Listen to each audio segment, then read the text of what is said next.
Hello fellow old schoolers. So this matchup is the first matchup of the top 8, and we have a few of these games before the conclusion of this tournament. This matchup is between the deck and Erhnam. And we've gone over the deck in a previous recording. I played it and lost 2-1 against it a couple of matches ago, just before the top 8 actually. And this is the same version of the deck we're seeing here, but this time he's coming up against Erhnam. And Erhnam is aggro burn deck, as the name implies, usually green and red. Sometimes it can splash either black or perhaps a bit of white sometimes, but the core is green and red, and I think this deck is purely green and red. It uses Erhnam as a way to do a lot of damage. It uses Curd Apes, Script Sprites, stuff like that. And then it has a full burn package for Chain Lightnings, Lightning Bolts, Fireballs, stuff like that.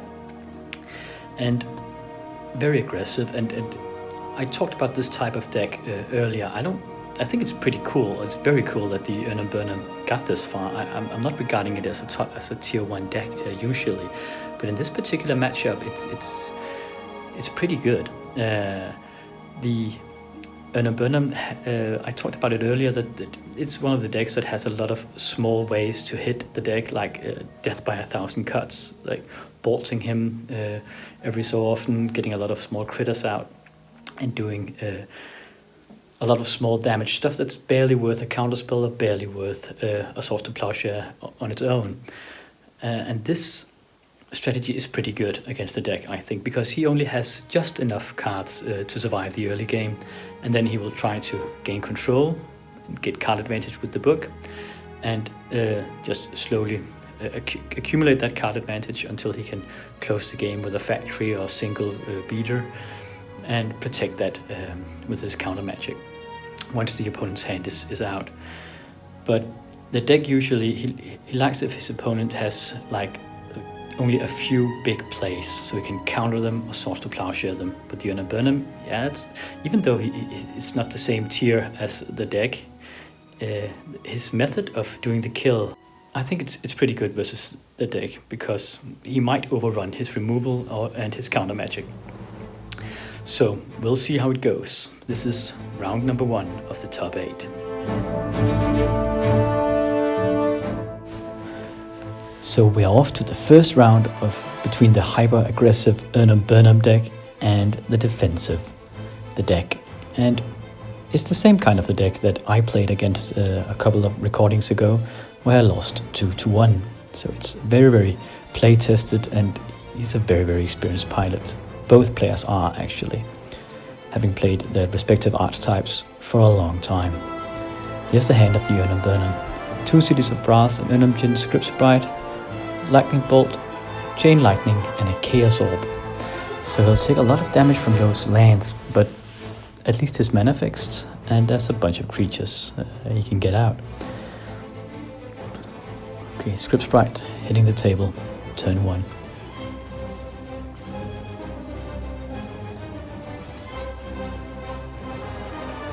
And the deck can counter now with that double blue mana. Okay, he drew into a mountain here.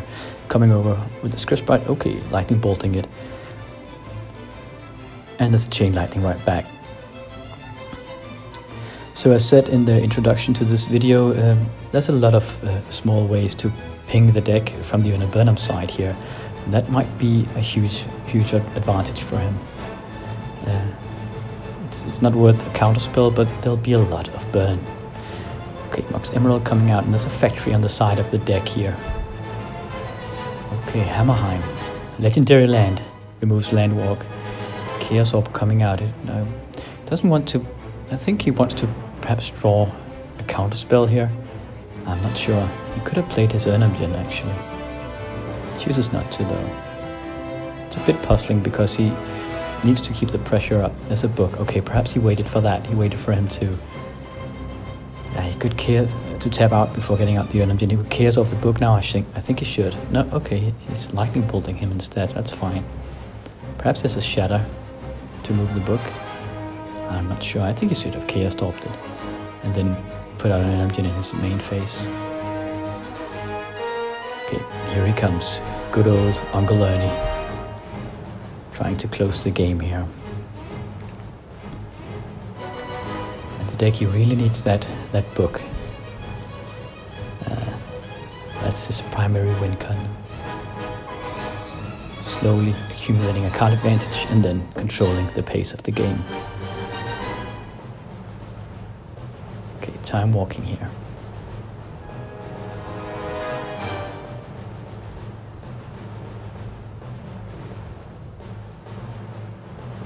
Okay, strip mining the City of Brass. Perhaps he fears the Serra Angel or something? If the other guy plays Nyasu. It's a bit funny that he does it, though. Okay, Chaos Orb. Okay, choosing, that's actually pretty cool, because the deck has used his strip mine, so taking out his Underground Sea here, it'll start to mana screw him quite a bit, and he can't really use his book, so I think that was a good play. Okay, second factory coming out.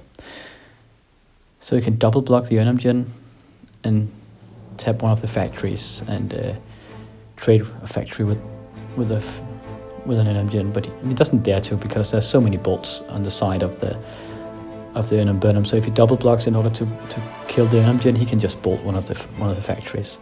Ooh, an Abyss coming out here. So now the Erhnam, he needs a way to remove that Abyss. Okay, lightning bolting him again. I'm not really sure if he still splashes white in his Erhnam. If he has disenchants. That Abyss will really hold him back. Okay, strip mining one of the factories here. No, the Volcanic Island. He taps it for mana. As he does so, and he goes into his attack step, thus clearing the mana pool, and yeah, he elects to draw with the book instead. Now the deck doesn't seem to have enough mana to use the book anymore, so that was a nice punch in with that strip mine actually. It delays the deck's card advantage here. Another bolt. Just killing him outright. Wow. Yeah, so that's the power of the Erhnam. You can just ping him. Keep on putting on those bolts, and at some point he has way more bolts than the deck has counter spells. So yeah, slowly grind him down like this. Let's go to the second round. So as a quick halftime break here, in regards to the sideboard, the usual play I think the deck would use against a rush kind of burn deck like this would be to implement Circular Protection red, perhaps some life gained. Sometimes they'll sideboard in a bunch of ivory towers. Burn decks really dislike these, especially as there are no black, so he can't mind twist them, and the deck can then accumulate a lot of card in hand, and every turn he gains 3 life. Well, that's 1 less bolt from the enemy.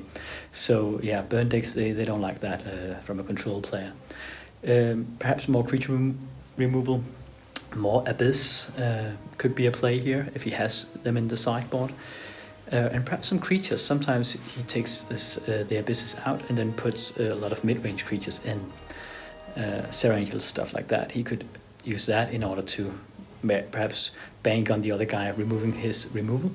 And then he'll just have more creatures to block the other guy's creatures and yeah, try to win through that.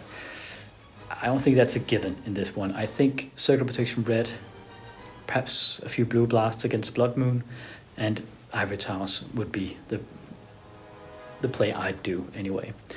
As for the Erhnam, more creatures, more aggression, and if he has it, put in Concordant Crossroads. I think he has at least 1 or 2 of them in his sideboard.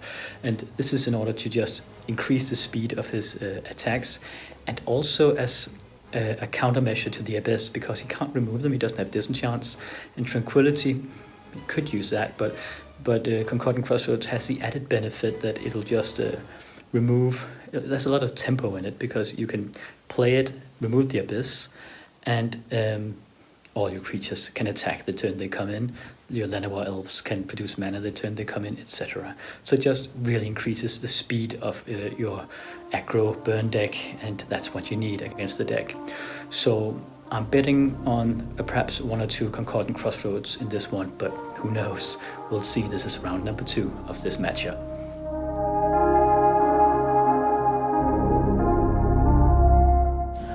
So second round after sideboard. It's going to be curious to see what these guys will bring in. And the deck is on the play here. It seems like both players are keeping their entire hand.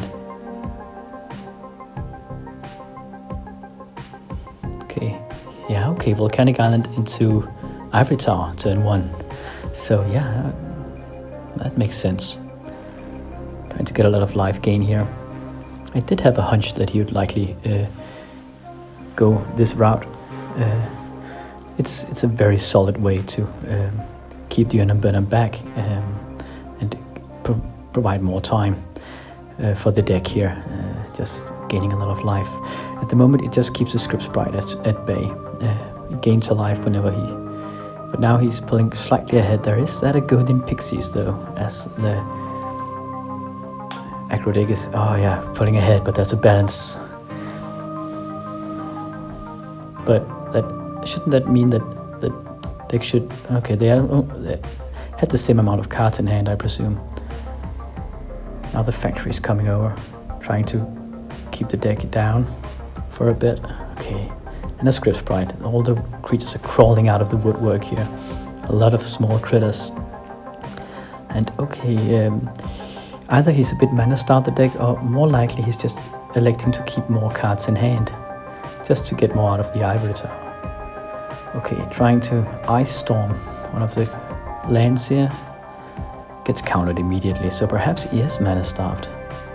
Yeah, he drew into a factory and puts it down immediately. I guess that makes sense also as a defensive measure against the other guy's factory. Chaos Orb coming down. A bit surprised he does this. Okay, he does it to keep the other guy back, taking out his City of Brass here. Okay, yeah, perfect hit. Trying to buy some time. Another viable method would be just to get more cards in hand, get more life from that Ivory Tower. Okay, regrowing the City of Brass is really a battle about for land destruction here. More fairies coming out, poking the deck, and he's down to 4 cards, so gaining no life here. Throwing down his lands immediately. So he's not holding back. He needs, I suppose he needs to get his mana out. And he can take a few pokes from those critters and still survive just fine, and then get life back later on with the Ivory Tower. Sorring coming out. Okay, attacking activating a factory and then attacking with 2 Script Sprites and a factory. Okay, it's a blocking factory. Okay, Giant Growth. Getting disenchanted, very, very nicely played by the deck here. Forcing the Giant Growth out of the Erhnam Burnham and then just removing it. So he gets a 2-for-1 there. Brain Geysers for 2, trying to get within, to get some more cards, and does he had the benefit of getting more life from that Ivory Tower. Another factory hitting the table, 2 fairies coming over, and then Erhnam hitting the table. Each turn there's just another threat produced by the Erhnam Burnham. The question is, will it be enough? The longer this game takes, the more benefit it is to the deck. Okay, now they come. Okay, trying to source to Plowshare the Erhnam. Okay, taking 2 points of damage from those Script Sprites. but he's healing 1 point of damage from that ivory tower. Yeah, he really needs to get rid of that ivory tower, the Erhnam Burnham, if he can get a shatter or detonate. Or something. Okay, activating the factory, attacking with everything. Trying the same trick again. Okay, but he gets disenchanted. Okay, so he does have this splash of white for the disenchant. Oh man, a counter war. Disenchant getting countered, and then the counter spell is getting red blasted by the Erhnam Burnham. So yeah, that factory just gets removed. And now, to make matters worse, the deck has just used a bunch of cards in hand, so he won't be getting any more life anytime soon, because he committed so much to that counterspell play. Okay, Whirling Dervish coming out. Could be a sideboard card as well, actually, just against mono black, but he needs more creatures against the deck, so he might have just put everything in. The deck has a book now, at least, but does he have the time to read it? That's the question.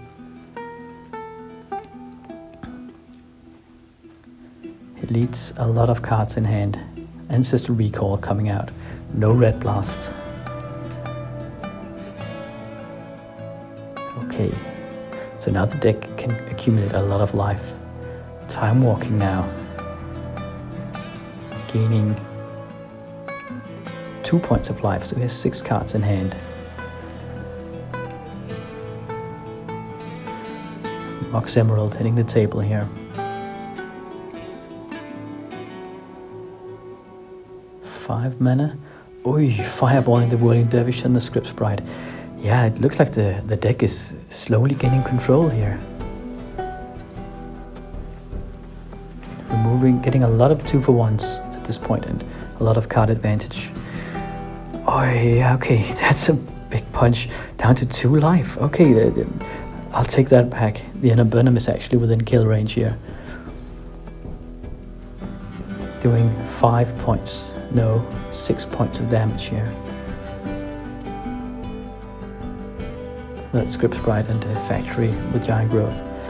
So the deck regains 1 life. He's at 3 life at this point. He needs to stop one of the creatures or he's dead. Here they come, 3 points of damage. Can he do something? Okay, Softer Plowsharing the factory. Wow, and there's an Agodian Pixie. He takes a point of damage from that Script Sprite. Okay, and then, oh yeah, he can read with the book. Taking a point of damage from that City of Brass is at 1 point of life. Now his upkeep, he'll take 2 points of life, gain 2 points of life from that Ivory Tower. He's now at 3 points of life, but it's not enough. He'll take 3 points of damage in the next attack step. What can he do here? He needs more removal. Drawing more cards. He drew into a Sword to Plowshares there. I can't believe that luck. But he's so close to getting overrun. There's a factory, another poke with the Script Sprite. Down to 2 points of life here. Reading even more with that book. And there's another factory hitting the table. He's at 5 points of life here from that Ivory Tower. So it puts him out of harm's way for the time being. And he has counter magic in hand to stop any bolt. Otherwise, a bolt would kill him after the attack step. Coming in 3 points of damage, and a Kodeb, another creature. The pressure is on here. He has a Blue Blast, I think, in hand. He reads again. During the upkeep, I think. He gains even more life. Man, this is so close. The deck is on his knees, but slowly crawling back into the game here. And if ever he gains control and can stop, this is like the pivotal moment of the game. If he survives this part of the game, the deck wins. Even more creatures. He's at 3 points of life, the deck. This is really a nail biter here. And he regains even more life in his upkeep. Using that book, gaining 2 points of life again. But he has to... 3 points of life, but he has to use cards each turn just to survive and to remove some of the threats. and that reduces how much life he gains from that ivory tower. But the combination with using the book in his upkeep to gain even more life from the ivory tower, or just before the upkeep, is a solid one. Lightning bolt coming in here, blue blasting it. Otherwise that would be game again. So just avoiding defeat by the smallest inch again here. Reading even more in that book, regenerating some life with the ivory tower, draw step. A factory and 2 script sprites against him here. That's 4 points of damage. He's at 5 life. And again, Erhnam is without a hand. So if the deck survives this very, very critical point of the game, he'll gain control. Okay, here they come. 4 points of damage. And another creature, Mongolian Pixies. That will actually kill, yeah, it would have killed the deck. He can't take that much damage next turn. So countering it here. Now he has 2 books.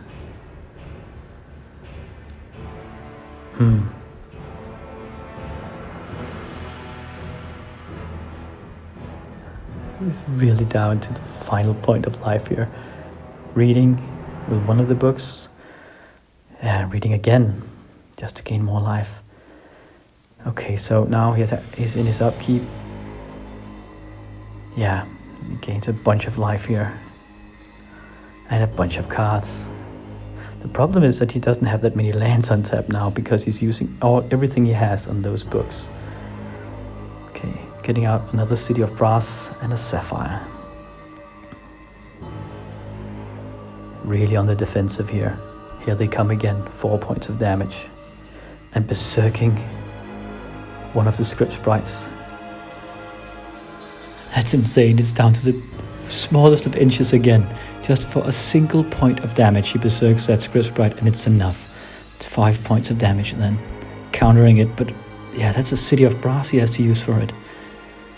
So the deck, he'll get down to 4 life and then he'll take 4 points of damage from the creatures. That's game. That's amazing. Really coming down to that tapping of a City of Brass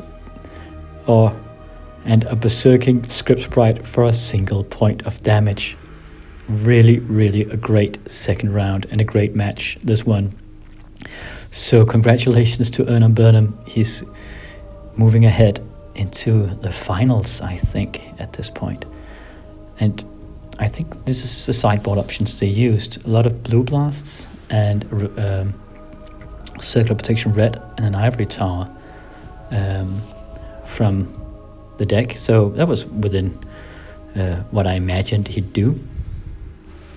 And a Whirling Dervish as an extra creature, some red blasts and disenchants as artifact removal. I thought he had shatters, the Erhnam, but he has the splash of white, so that makes sense. So it doesn't he doesn't need the Concordant Crossroads as much, I guess, because he now has disenchants against them. So anyway, great game, this one. The Erhnam won this 2-0 and is continuing on towards the finals here. Next up, we'll have a match with the Composition A. Thank you for watching, and I will see you next time.